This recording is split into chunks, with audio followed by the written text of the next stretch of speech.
In the depths of the great tomb of Nazareth, Ains Ulgan sat upon his throne, not as a ruler basking in glory, but as a strategist.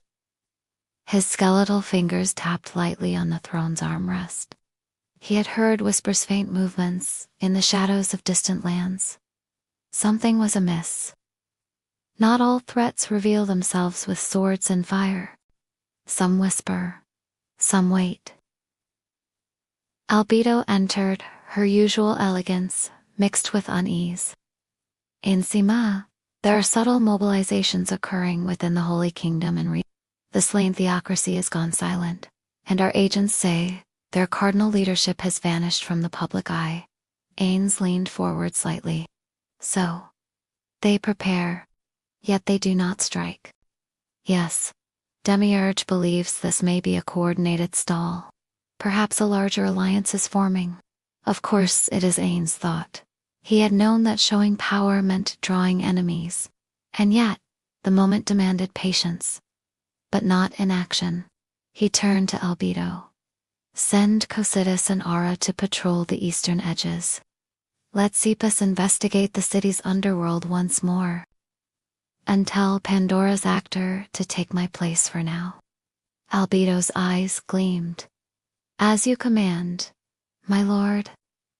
In the Restes kingdom, Marquis Raven sat in his study, candlelight flickering against anxious eyes. His informants reported a troubling convergence.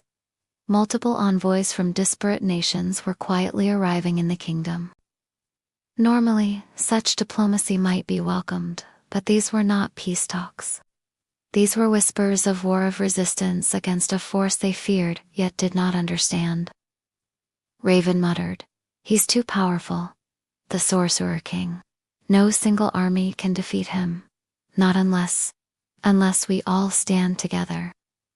But fear bred hesitation, and hesitation bred defeat. Meanwhile, in a secluded chapel beneath the slain theocracy, an unholy ritual was unfolding. The surviving Black Scripture members knelt, eyes shut, as a single figure stepped into the circle. She wore a pale mask and robes embroidered with forbidden symbols, but something was different. Her aura had shifted. No longer just a weapon of the theocracy, she now emanated an unnatural calm. A voice echoed from her lips. "You want salvation, but all you bring is ruin." Gasps followed. This was not Zeshi's voice. It was colder, deeper. The elders stood in shock. She's been turned. But it was too late.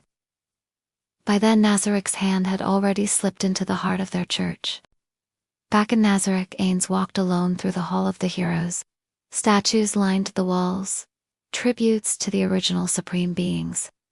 Each step reminded him of the guild's legacy, and of his solitude. If I make the wrong move now, their legacy will end here. Then, as if answering his inner doubt, a message arrived from Demi. The plan is in motion, Ains. The true enemy approaches from behind the curtain. Let them come.